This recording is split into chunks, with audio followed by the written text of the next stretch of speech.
Oh God, is that Nice. Iojima?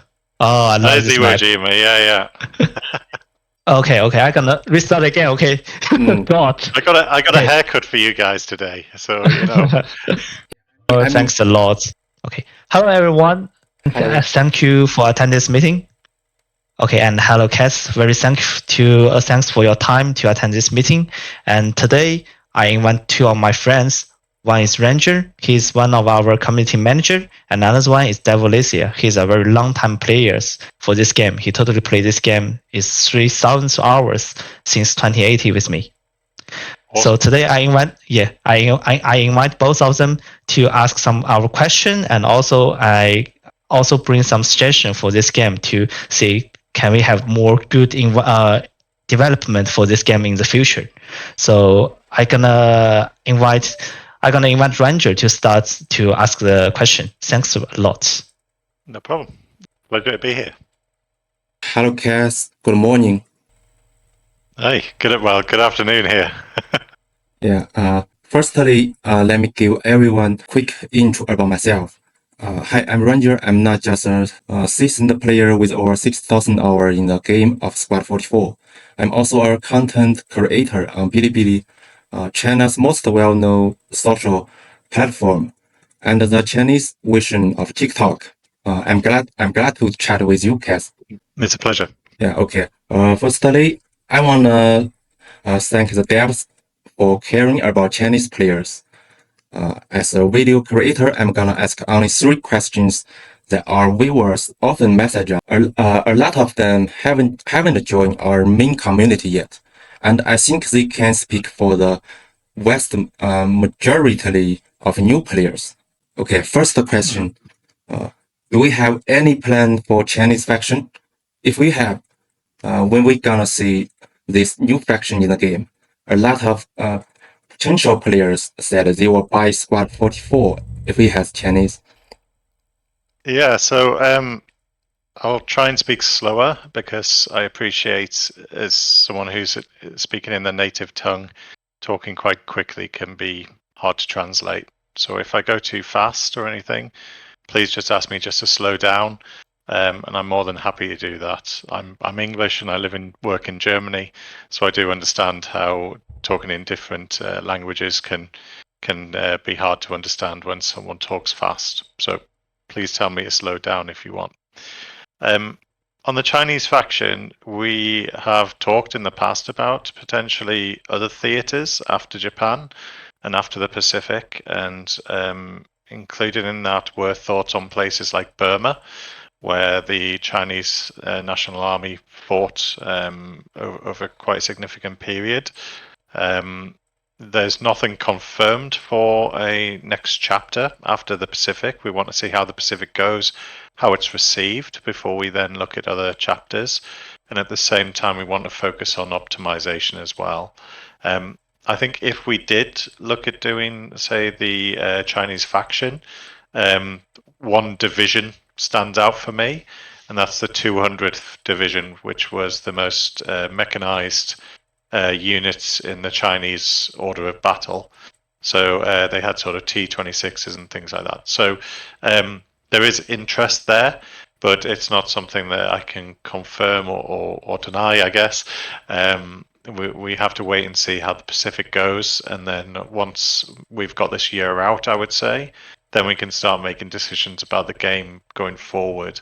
But I think as someone who's really interested in World War II, and especially in the West, I would say that China is an underrepresented area in these games and in modern media.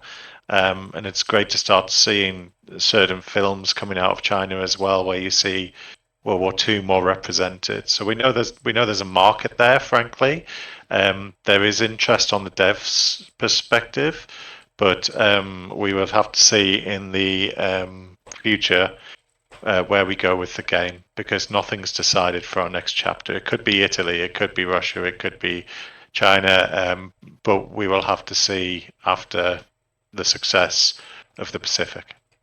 I hope that answers that question. Okay, thank you. Question number 2. Any plans to finish the Chinese localization of the game?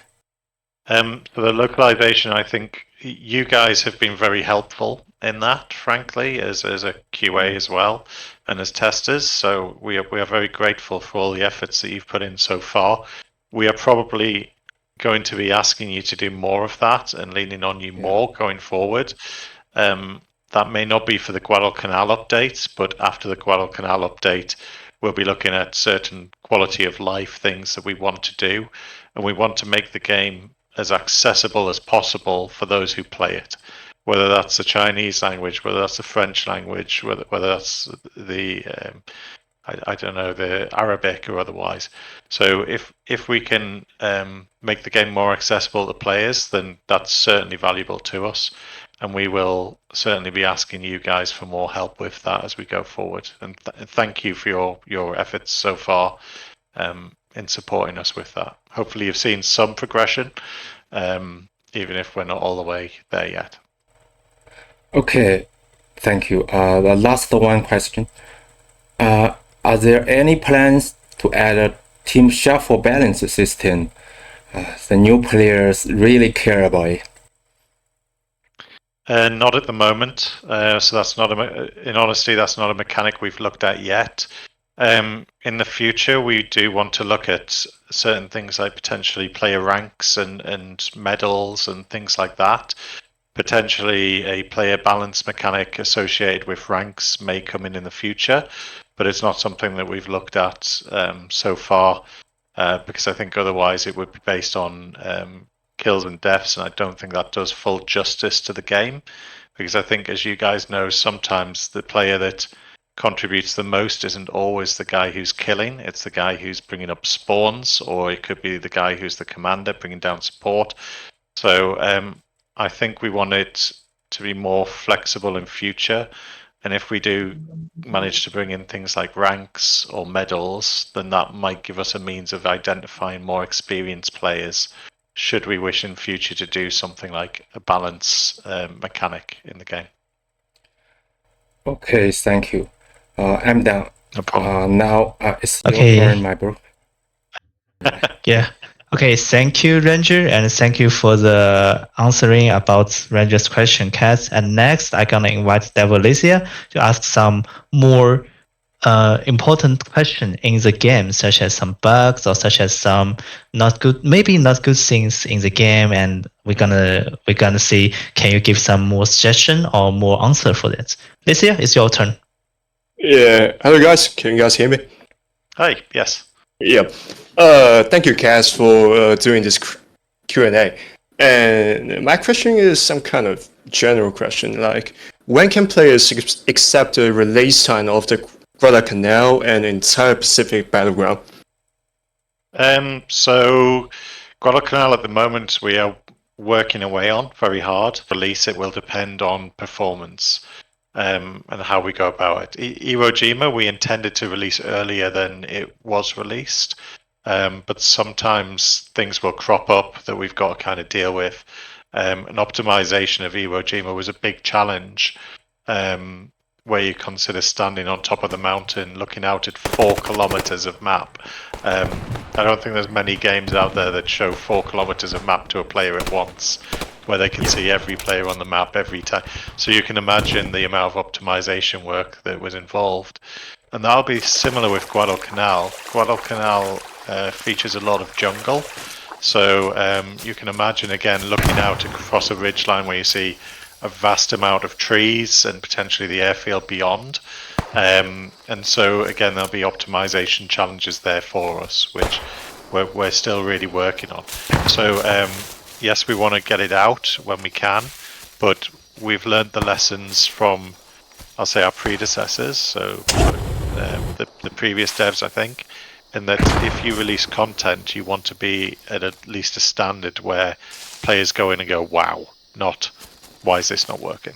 So we will try pushing the content within a few months, but as I say, a lot will come down to testing, how we get on with that before we determine it's ready for release to the public. But we are working as fast as we can on that, promise you that. Yeah, thank you.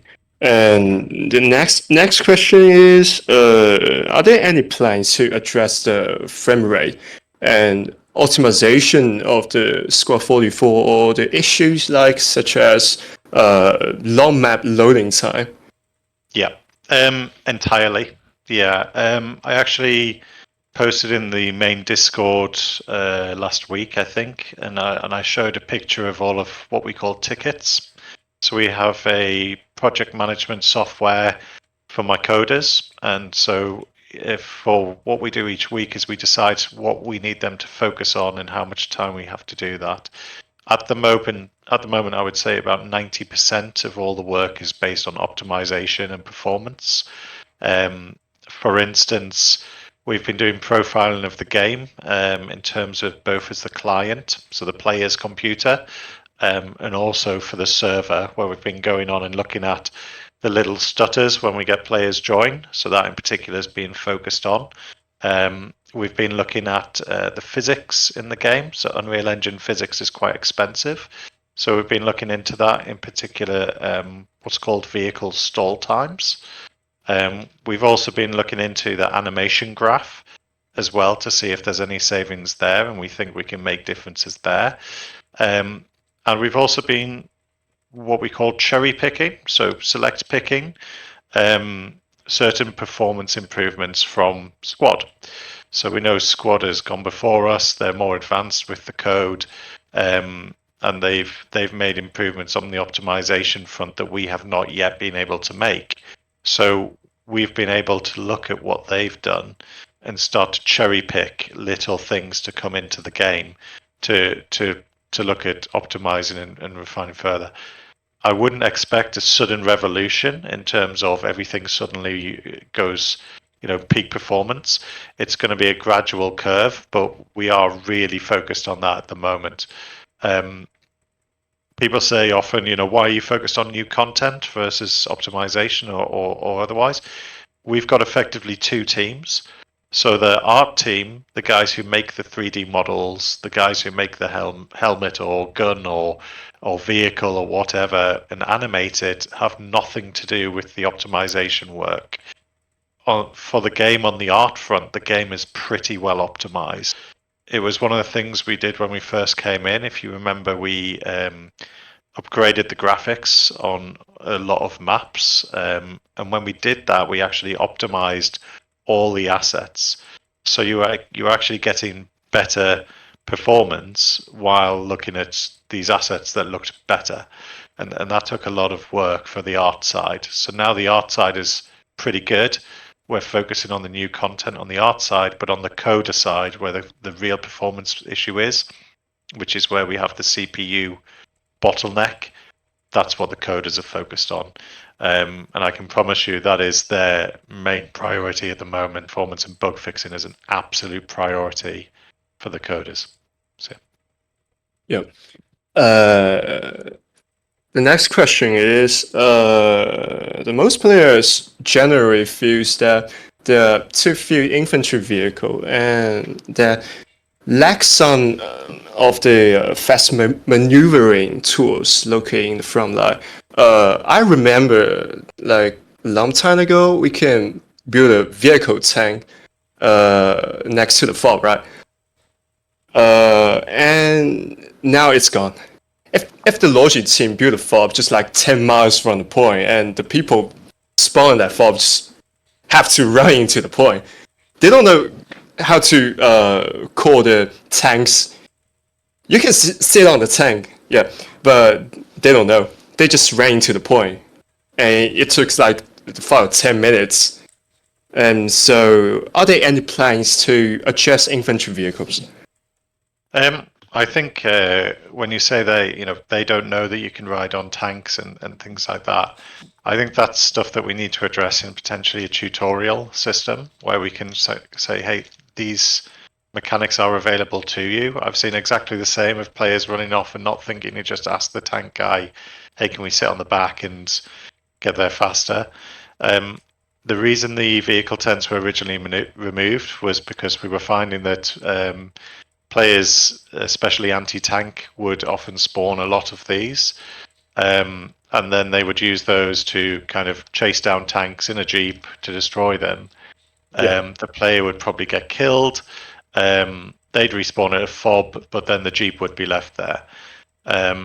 And you would find that, but as the match went on, if you were a squad lead and you went back to the main base to spawn a vehicle, you couldn't, because there were so many vehicles already out on the battlefield. And each vehicle has a little performance impact because it is a blueprint as well. So that's adding to the performance load, because everyone's computer is still realizing they're there. So when someone is spawning multiple jeeps and things like that, it's not helping the performance. And for the gameplay of sort of chasing tanks with AT, it was kind of, this is a bit cheesy. I don't know if that translates well, but a bit not serious, kind of, wacky races, not really serious. And I thought we were going a bit more for an immersive World War II experience for players. So that's kind of the reason they were pulled out. I think what we can do is, when we look at the tutorial, which will be in the works hopefully later this year, then that can be an opportunity to show players specifically, if you've got distance to cover, there are vehicles that you can use that might not be the ones you would always think about. It doesn't have to be a jeep or a truck, because it could be a tank that's going past, or an armored car, or the commander's jeep, and things like that. So I think we can't go back to the kind of cheese mechanic, I'll call it, or the wacky race mechanic. We want to kind of push the more immersive experience, and that applies for the tanker guys as well. Because if you're driving a tank, the last thing you want is someone in a jeep just ramming you and then blowing you up. So that's kind of why we did it, and hopefully that logic is understandable, and you can see how we can go with that. I do appreciate, though, the maps are huge. So if you do lose your vehicles, it can take a long time to traverse the point. I think we need to include within the tutorial to emphasize the importance of vehicles and needing to kind of use your resources as best you can, rather than just discard them, kind of. Yeah, thanks. I'm kind of finished. And Ghost, it's your turn. No worries. Okay, so let me see. Just flicking through now. Just go. What have we got here? Yeah. Okay, so now for me, I have some like the general question about the game. So first of all of us know that we have a mode called the Bloody 4. It's the chapter Red. It's unofficial chapter, but still a lot of players want to play it. So I want to ask, do we have any plan to let the chapter Red change to a official character, just like the Greece map? So I can only speak for Mercury Arts, and Mercury Arts are a business that's off-world, who own the game, employ to develop the game. So we can develop the game, but we don't own it. So in terms of buying content for modders, that's not something I can really answer, because I wouldn't be buying it. It would be off-world, not Mercury Arts. But what I can say is I've been through the process where going from a modder to a developer, where, if you remember, Malame and Rethemno came into the game originally as mods before becoming official. And it is tricky. It is hard work, and it is tricky.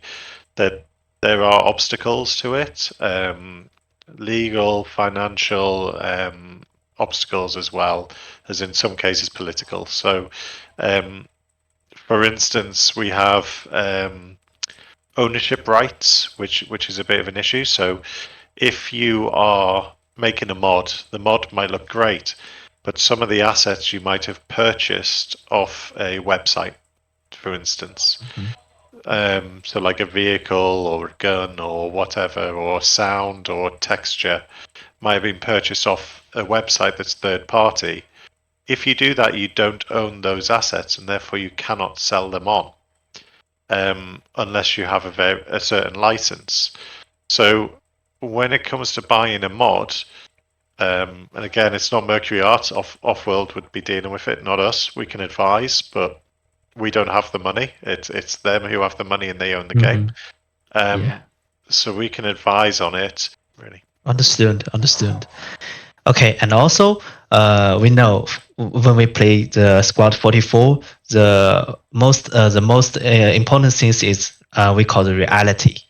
So some players very think about the reality is very important. So, but when we using like the Car 98 or the Linfield, when we shoot whatever you shoot, how many times? Sometimes they always reload like 3 bullets inside. Actually, they totally only have 2 different movements for that. So we want to ask, do we have some chance to fix this one?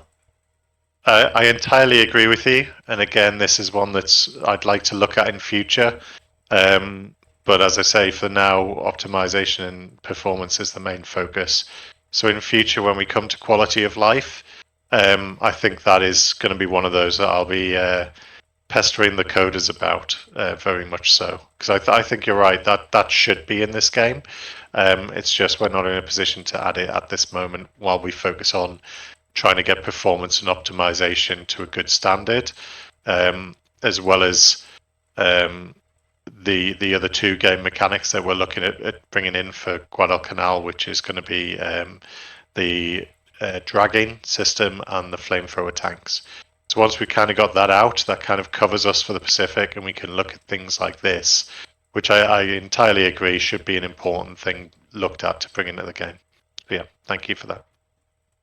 Okay, thank you also. And also, I want to ask something about the platoon commander. So as far as we know, the platoon commander squad only have 1 person, is the commander himself. In the game, sometimes most of the squad leader only calls the platoon commander to drop some bombs or drop some smoke to get some cover. But platoon commander, actually, they can do more things about that. So do we have any plans to redesign about the platoon commander system, or give the platoon commander a squad to let him lead the squad to get into the front line, such as like that? Or give the platoon commander some more skills or more support way to let the platoon commander have more importances in the battle game, in the battle? In terms of a squad, not really at the moment. So the 100 players, I think, works quite nicely with the majority as infantry because it kind of fills the battlefield more. The commander, though, I think in terms of abilities, we are considering some other little sort of abilities, and we've talked about some in the past before as well. So for instance, on Malame and Rethemno, you've got the gliders and you've got the parachute call-ins. We may look at that wider on more sort of chapter 1 maps with the paratroopers in the future. Maybe it's not again immediate, but that's one that I think would be interesting to look at. Same for the gliding system.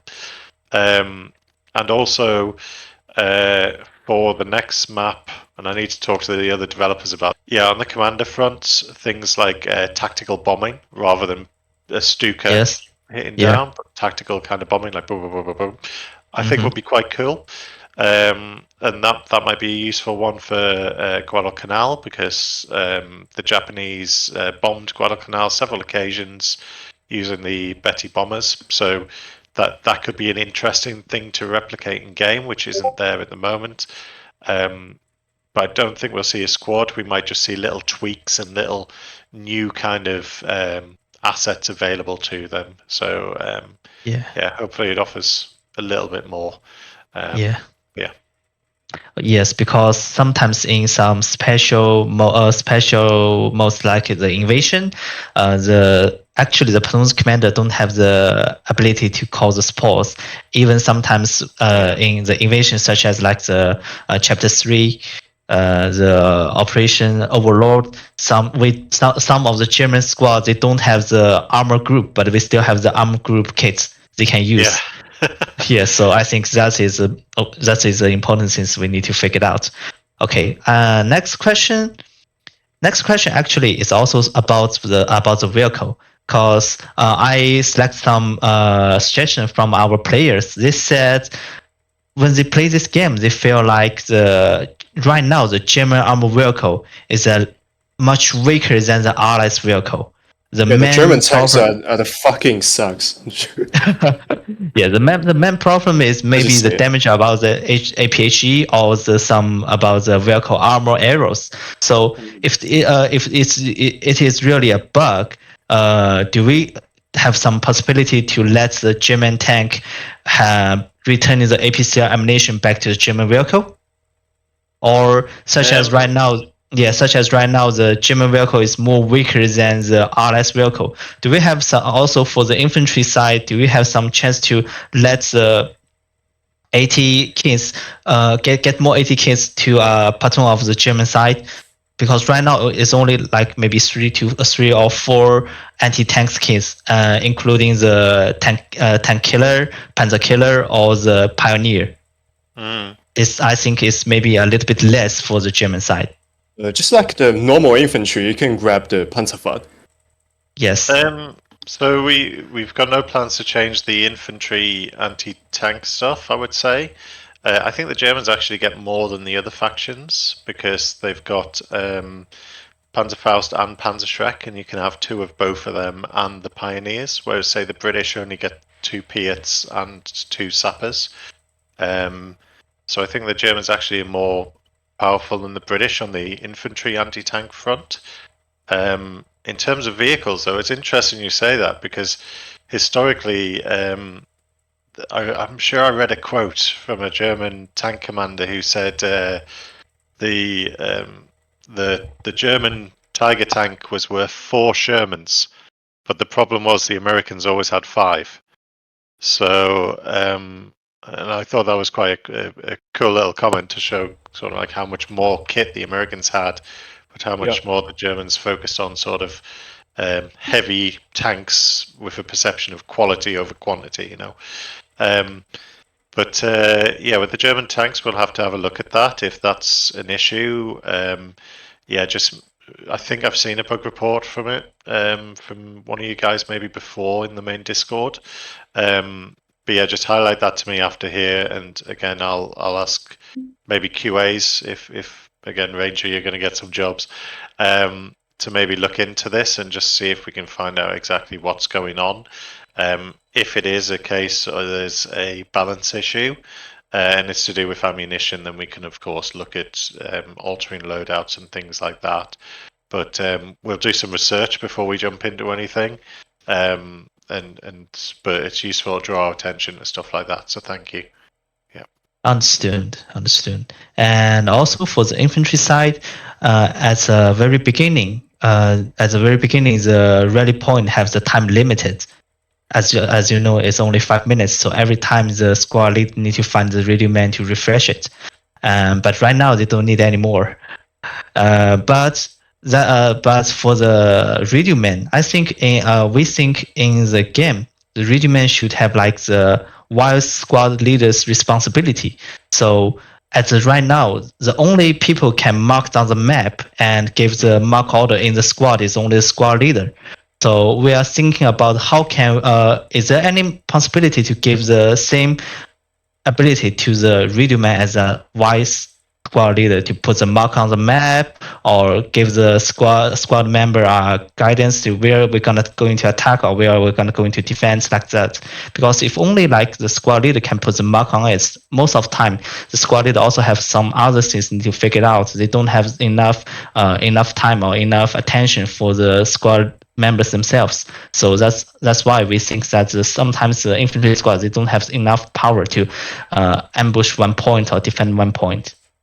Do you guys think that like a ping system would work in the game, or do you think it just should be one other person in the squad? So do you think everyone in the squad should be able to say like, hey, there's no. We think it's like we think it's only like maybe the squad leader and radio man. For those kind of special cases, they can put the mark or put the guidance on the map or in the game. So give the normally squad member guidance to where they're gonna have the defense or where they're gonna going to attack. Because if everyone can put the mark on the map, it's gonna be very chaos. It's gonna be a very big mistake because it's gonna have so many marks on the map. So we Yeah. still think yes, we're gonna have some limit for them, but we think the at least the squad leader and the radio man, they Radio need man. to have the Yeah. they need to have the ability to put the mark Yeah. on it. I agree. I think that's a good point. It's something we've talked about before, and again, it comes down to coding time. So when we get the coders to look at stuff like that, that's definitely gonna be the case. I'd be interested to hear that though that if we did something like because not everyone wants to talk on voice comms. I appreciate there'll be Chinese players who will play on European servers who might not be comfortable with English, so they might not talk as much as they want, but they might want to tell their squad lead there's an enemy there. Would it help having like a squad ping system? So like within the squad you could see it, not on a map, just like a little dot kind of thing. And so stuff like that we can potentially look at in the future. Maybe we can try it with kind of like a newer game mode and stuff. But the Radio Man I think could work on all kind of game modes is a bit more accessible. And I think that's something we'll get the coders to look at in the future once we've got the optimization and performance done. So yeah. Thank you. And also another question is for the service management. So as you know that we are still running like 2 to 3 servers in the Asia, in China mainland, and we always play like maybe the whole night on from the 7 until the 1 or 2 a.m. And during that time, if we don't have enough admin online, sometimes the people say that, oh, I think this guy is cheating, and they report to us. And when we want to see what's going on, maybe this guy is already offline. So I want to ask, do we have some possibility to add some server management tools like the first person view mode or the match demo replay, so we can see more clearly for that?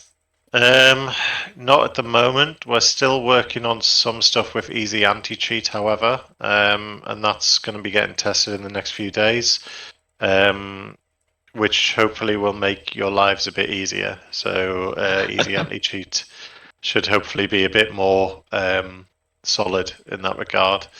But otherwise, we haven't got anything being worked on at the moment with the server administration. So yeah. It's Okay. not to say one for the future. So yeah. Yeah, understood. So okay, so that is all my question. And is there anyone have some other questions? Just appear in your mind. You also can ask right now, bro. Well, I know Ranger sent me a couple before, and one of them said about machine guns and shooting out of windows as well for machine gun height. And I thought, why haven't we thought about just having it, as you guys suggested, just the machine guns, if you go on it and click elevate, it just goes up a bit. Yes, yes. I was like, yeah, why haven't we done that? Okay, so we can look at some of the stuff, and doing conversations like tonight, it's really useful because it gives us views of you guys playing, and I've got 2,500, 600 hours in the game. And then like another 500 or so testing or whatever. And I've been playing a long time. I used to be a 2IC of a clan. I was a mod of a server. I was a QA for the game. And then I was a modder as well. So my background is pretty all-encompassing. But when we have chats with you guys now, I realize how often I spend time working on the game rather than getting to actually play it. And it's through love of the game that I'm working on the game, because it's not my main job. I do this out as passion, and as our team do, we're all sort of passion players, really. But it's really, really useful having these conversations with you guys. And maybe we can schedule another in for sort of later in the year or something as well, because hopefully you guys get out as much value as we do from just talking to you guys. So we do appreciate that as well. Yeah, also very thankful for your time. And because at the beginning, we are planning to invite the community manager come here to answer some other questions. But as you know that he had got another meeting, so he cannot attend here. So Anyway, thanks for your time. And also for the Chinese community, we also want to get more communication with some other international community, and we also want to attend more international events, such as 1 or 2 years before we have a lot of like the PSRM matches with One ID or some others community, and we are very enjoy for that. And we hope that in the future, when we have more people play this game, we have some chance to can hold some international match, such as the squad do the same thing. That'd be cool. That would be cool. Yeah. I'd definitely like Yes. to see that or be in that. That would be cool. Yeah. Yeah. Okay. Anyway, thanks for your time, and let me ask them, do they have still some other question? 你们还有别的问题吗 ？Ranger 和 Licia。我想请看，Licia 先说。李先，你先说。那个你先说，你先说。看 Cass 还能不能再介绍一下游戏的路线图，简短介绍一下。Okay. So Ranger is asking, can you introduce some future roadmap for this game? Yeah, we pushed a roadmap out on Steam. I can bring it up and just talk through it a bit if you guys want. Cool. Can you guys see that? Yes. Awesome. So yeah, this is our six-month roadmap. You can see on there some of the stuff we've talked about tonight, and why, when you guys say, "Oh, what about this?" I go, we're kind of busy on some stuff at the moment. So this is very much where what our team is focused on, as it stands.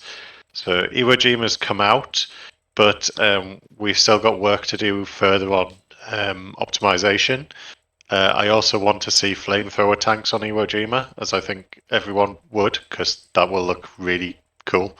Seeing sort of the flamethrower tanks coming out.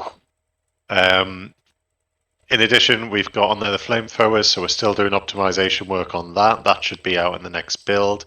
Optimization there being a head mark. Lots of games will just say content, but we want to focus on performance and optimization. So we put that on a roadmap to say, hey, look, we are focused on this. We are thinking about this. Dragging's on there. So dragging exists in Squad, and I think it would be a cool mechanic to have in the game, because it gives that level of immersion again. It gives that level of realism again, that you're not going to just run out in the open to heal someone there. You might run out in the open, grab someone, pull them under cover before you start healing. So it gives a bit more immersion there.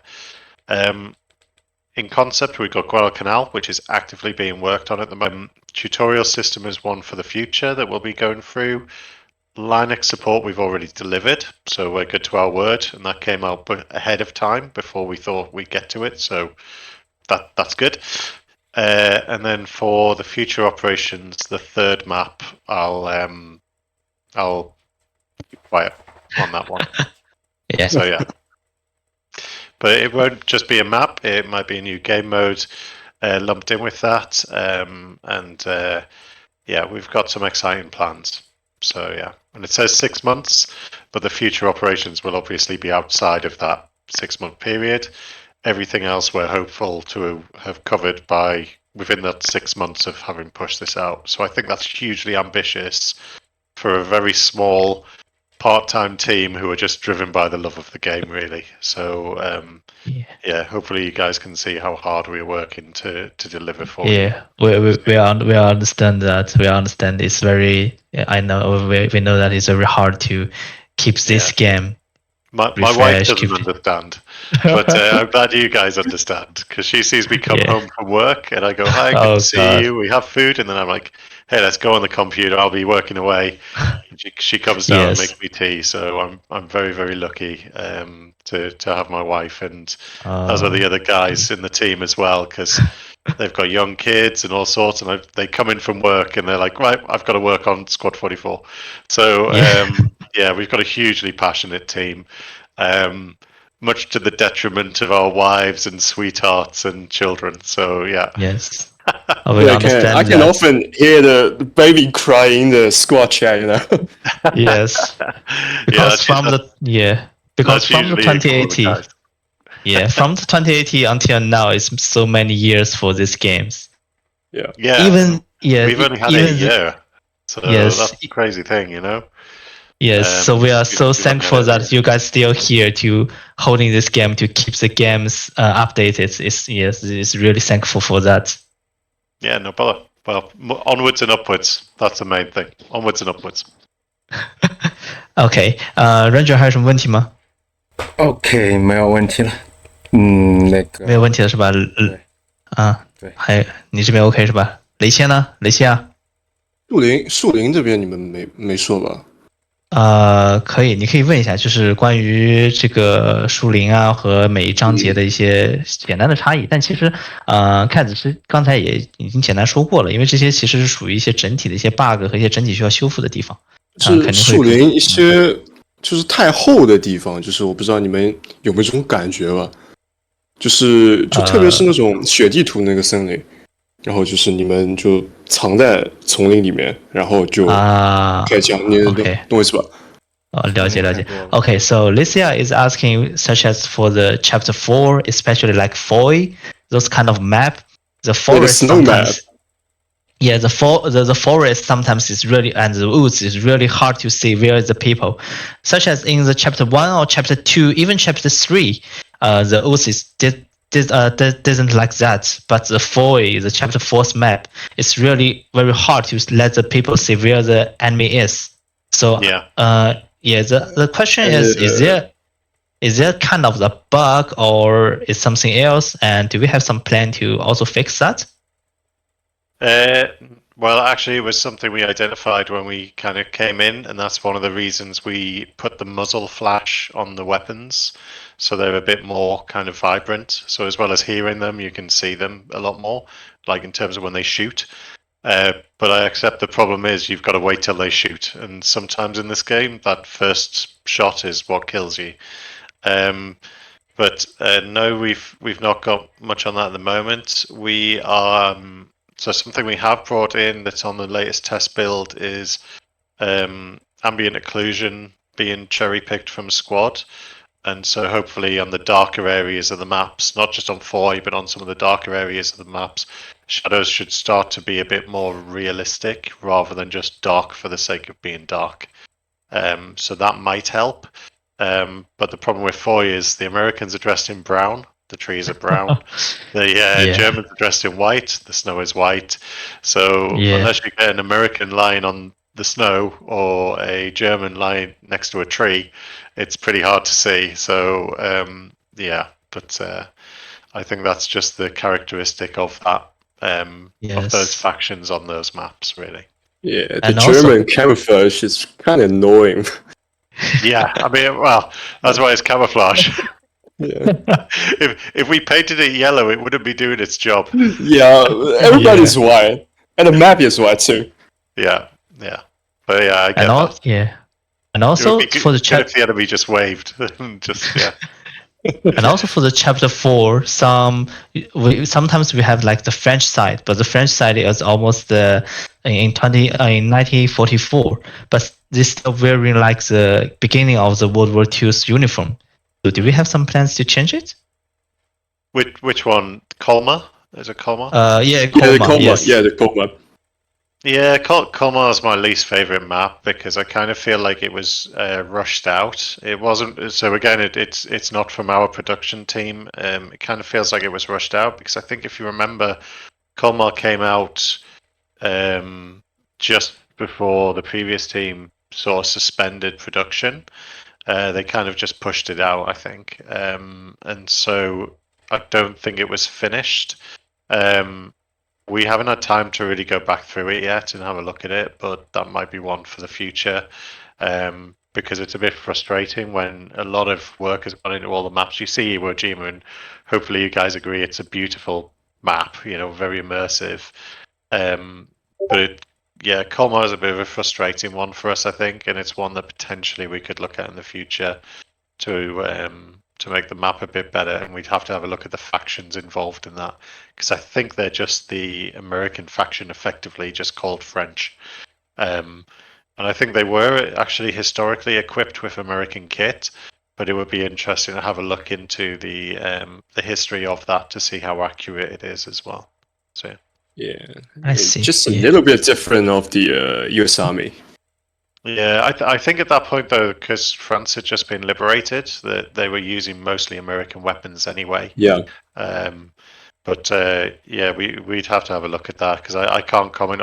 I'm big on history, but as an English guy, French history is not something I'm big on. So you know, so yeah, we'd probably have a look at that, and that's all respect to the French. It's just yeah, maybe I know more about the English stuff instead. Okay, thank you. 好，大家还有什么问题吗？好，雷切这边，雷这边 OK 了是吧？Range 这边也 OK 了。可以圆满结束了。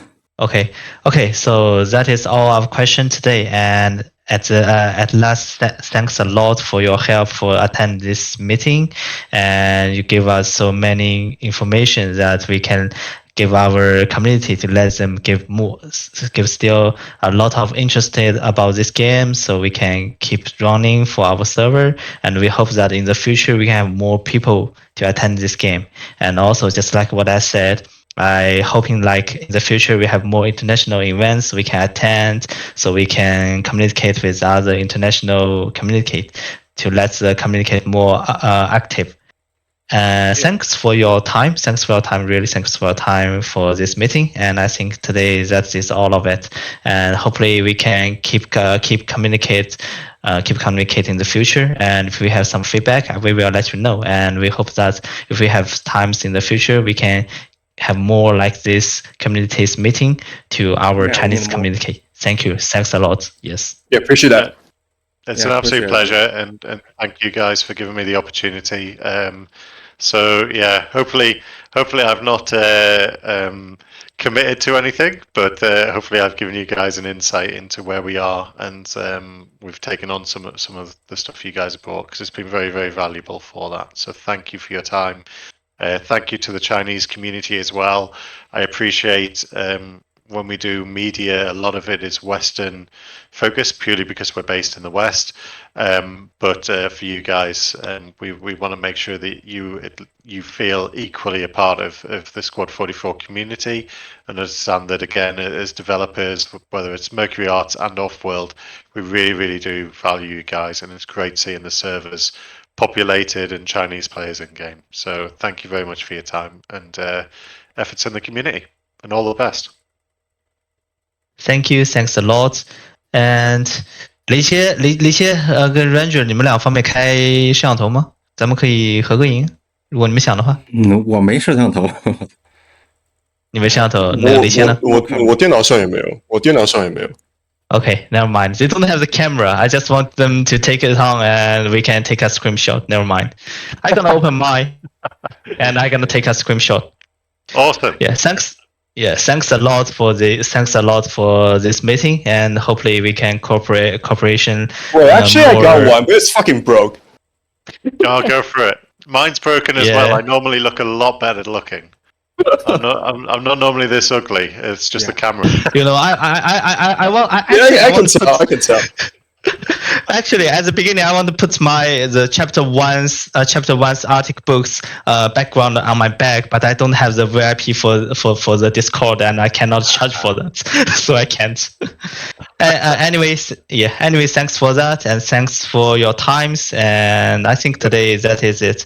Thanks, and enjoy your trip in German. Right. I think. Yeah, have a nice holiday. Yeah, appreciate that, Cass. See you all. Yeah. Bye. Thank you. Bye bye. Bye bye.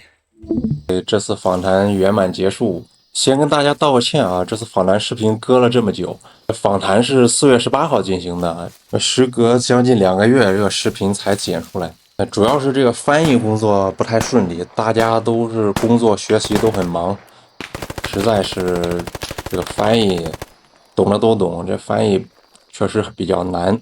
而且这个访谈时间很长，1个小时呢，但是紧赶慢赶还是把视频剪出来了，我熬了几个晚上，所以大家别忘了点几个赞，鼓励一下。视频中制作组提到了几个东西，在这个最新的测试版里已经实现了，因为瓜达卡纳尔岛已经开始测试了嘛，其中那个喷火希尔曼坦克，还有电台可以标点这2件事情已经实现了，而且瓜岛的优化，出乎意料的还不错，可能就是制作组说到的那个，它渲染距离不需要那么远了，因为在丛林里嘛，玩家可视距离通常不会很远，所以渲染压力就变小了，优化还不错，比硫磺岛要好。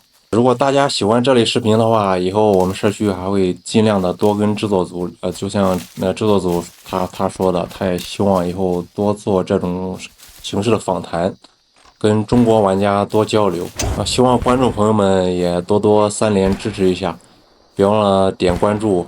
好，感谢观看。